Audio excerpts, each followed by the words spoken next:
guys, Mayflum here, and today I'm excited to share with you a project. And what I want to do in this video, first of all, I just want to give you some tips if you want to use your ScanNCut with fabric. There's a lot of different ways that you can do it. There's various accessories. You can do a number of things, such as stiffen it with starch. What I like to do, I tend to like to put a fabric stabilizer, or depending on my project, possibly even some iron-on transfer material or something onto the back. And generally speaking, you know, these things, you use your iron and get it going and apply it as it's recommended, depending on what brand you use. So that's how I always like to start. And I leave, you'll notice the paper backing is still on there.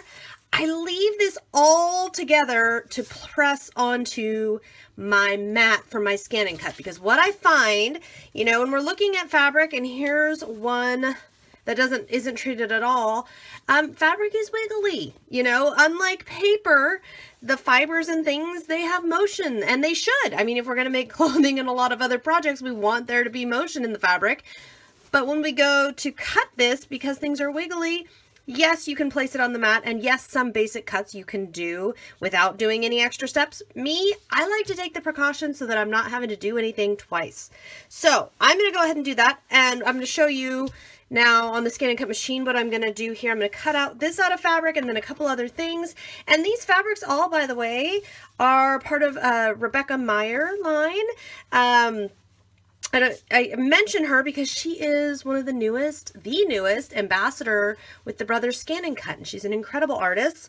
And so she's kind of inspiring me today. I went and dug out some of her fabrics that I've got to inspire me to create today. So let me get out my mat and my ScanNCut, and let's get creating. So I've got my mat here. This is actually a new mat, standard mat, and I'm peeling off the protective sheet, which, by the way, if you don't already know, you should always keep that on just to keep things protected. And then I'm going to place my fabric down. And what I like to do in this kind of a situation, especially with a new mat, I don't like to give it a good press with my fingers all the time. Well, there's two different ways to do it. If I had my little spatula tool that I like to press this on really nice and firmly, don't see it here on my messy desk. So sometimes what I'll do is place the protective mat back down, because that keeps the oils or any crafty paint or junk from going down. And then I just do this all over. Now you might wonder, May, I don't often see you do this to paper. Well, paper I do, but it's more like a once over, and usually I'm working 12 by 12 paper, which means that it's covering the whole surface anyway. Fabric, I really like to give it a really good pressing to make sure two things. Number one, make sure the fabric is fully touched down on all of that area. Okay, I want to make sure that everything is really firmly secured to my mat. And then number two, and then I'm just peel this off when I'm ready to actually cut. So it does that for number two. I don't want slipping and sliding. I want to make sure everything is just so. That's going to let me do it, but by putting the mat back over, the cover back over, again, you could use a bone folder or some kind of tool, you know, to press as well. It's a good idea. Number two, this is less sensitive. My paper, if I push too hard, I don't know if you've ever had a sensitive paper and you got it adhesive and then you went to pull apart from the adhesive and you had pressed so hard that it had attached itself and now the paper is kind of shredding. So you do want to kind of balance that out. And you know, it's a lot of experience and a lot of practice. So now that we have this set, I'm setting it to the side so we can pull out the machine and pick some designs. I definitely want this to be a fairly simple shape. Not because it's fabric, but because what I want to do is make a mixed media valentine with this. And to do that, I know that actually, we're going to go 3.75. And I like that. If I wanted to change the height to width ratio, I could push this button right here. When that is purple, what I can do is make it taller, make it thinner. I like that. Okay, so let's go with that. Okay, so I have that. Now what I'm going to do is put my mat down, and remember to remove that protective plastic sheet. You don't want to have that on. And insert the mat. And then I'm going to press this button right here so that it will scan my mat, and I will see exactly where my fabric is and how much fabric I have to work with. So you can see, and this is always helpful if you've got patterns that you're thinking, oh goodness, you know, I might want to do something a little different or add something a little different. Well, this will let you see that because it'll show you where the fabric is so you can make sure where on the piece you want it. Now I'm going to increase this and say, okay, obviously I do not have room for that many. However, I can shrink these guys way down. Let's see, where's the little one? There's the little one. Put a little guy right there, and then this guy I'll shrink way down. And I'm going to go ahead and move over in this area where I want it so that I can see how far I have to move it down. I'm not paying too much attention to exactly what size it's going to be. I'm paying more attention to the shape, or the space, excuse me, that I've got to work with. And once I'm happy with this, guys, we're ready. We can cut. Now you'll want to do a test cut for the fabric, usually, honestly, somewhere around paper. Most of my pattern paper, usually somewhere around 4 to 5, has been working well for me recently. Now watch, the only way to know for sure is to do a test cut, or since I feel pretty confident, just going to go ahead and say cut and let the ScanNCut get to work. Now fabric can be a little tricky with all those individual threads. It's not the same as cutting paper. So what I will do, and I'm doing it now, is I will kind of come along here and look. I'm actually just using my stylus before I take this off, because as you can see, it clearly cut for me beautifully, in fact, and that was set at 4 on it with a regular blade. So since I can see it cut beautifully for me, I am going to go ahead and eject my mat, and we can remove these shapes and get to creating. The reason I did not move the mat or remove any of this is because if I had noticed that it really did not cut through, or it only cut through part, I would be able to simply, since we're on this screen, I could have just pressed cut and start, and it would have recut those exact same spots. And sometimes that is your best fix for something like this.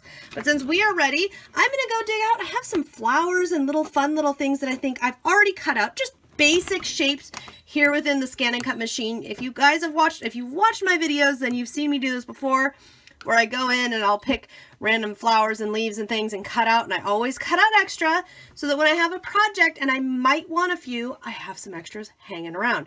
So I will be using some of those. Let's get to assembling our valentine.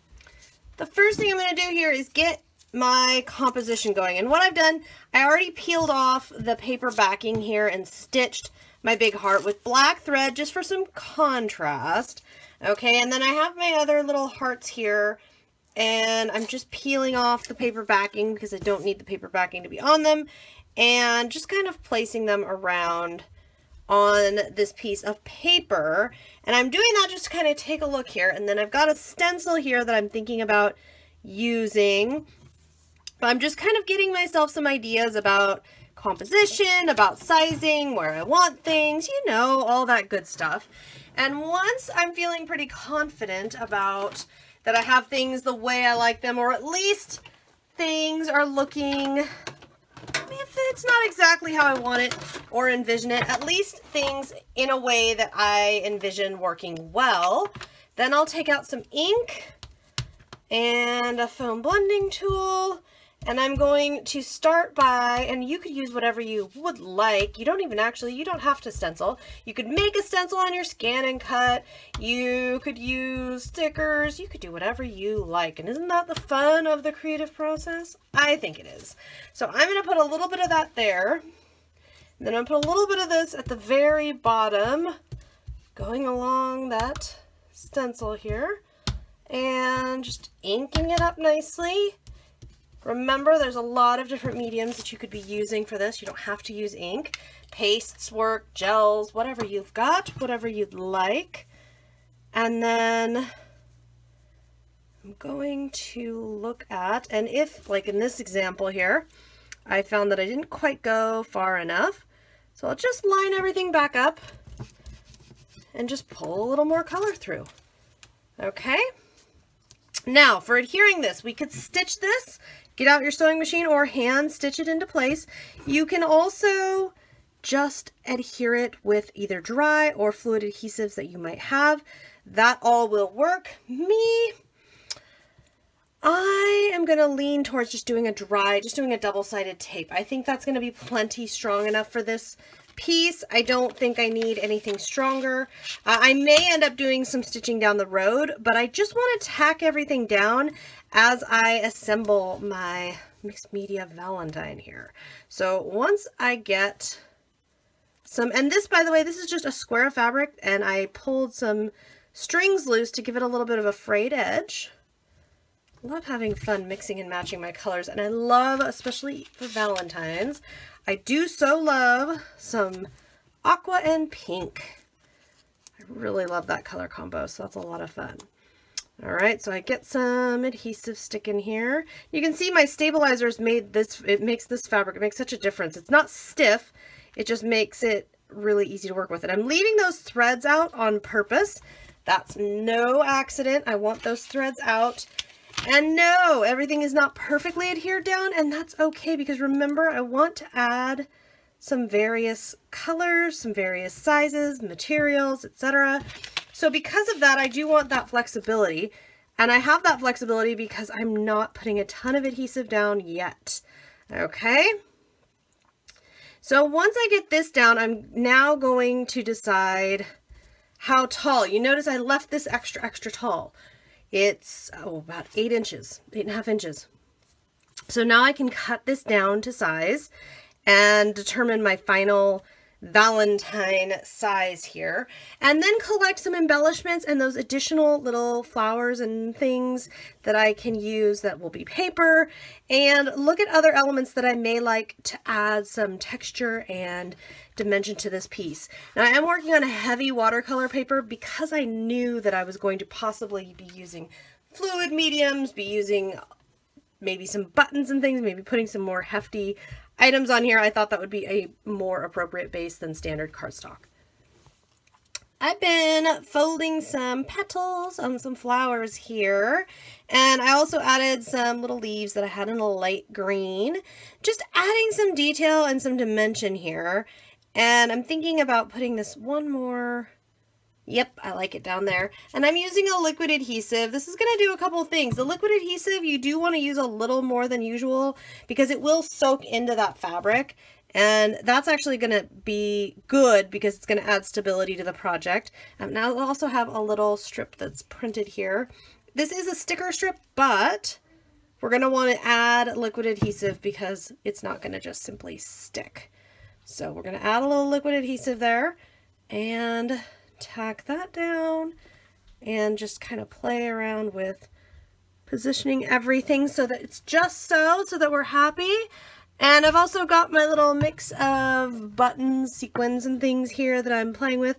I'm starting with just the buttons because they're the bigger elements and the elements that I'll put directly onto my little flowers as my flower centers. I love buttons as flower centers. And then I've got a black pen here that I'm thinking about. I'm not going to do a lot until all the glue's dried, but I'm thinking about adding a little bit of detailing here and there, maybe a little bit on a couple of the flowers, and definitely a little bit on some of the leaves. Just add a little bit of contrast, really. You know, the black pen is just going to kind of add another layer, but like I said, it's best to do that when it's dry, so we're going to wait on that. So right now where we're at, look, we've got our cut shapes, we've got our stenciling, we've got a Valentine, my friends. Now if I wanted to, I could stitch, or because I'm getting kind of dimensional here, I actually think pen work would be better in this situation. I can add some pen work around the side like so, all the way around the edge. I'm also going to, I've got these cute little sequins here in just the right colors, so I'm going to add a few little sequins here and there onto this project to kind of add to the fun. And I love that it says, "You make my heart smile." And I think I'm also going to put another little sticker because I think that these little sentiment stickers are so sweet. And I love that I've made a Valentine without any actual, I mean, these are kind of themed, "You make my heart smile, I love you," but without any actual specifically themed Valentine product. That makes me so happy because we don't always have to have the latest and greatest for every single season and holiday. Sometimes we can kind of make do with some random little bits and pieces from our own stash. Play around as always with my ScanNCut, you know I love to do that, and come up with something interesting. So I hope you have enjoyed this video, and for even more videos you can check out my ScanNCut playlist, you can subscribe to my videos on YouTube, and if you have any questions, thoughts, comments, things you'd like to see in future, as always, I invite you to leave me a comment there on YouTube.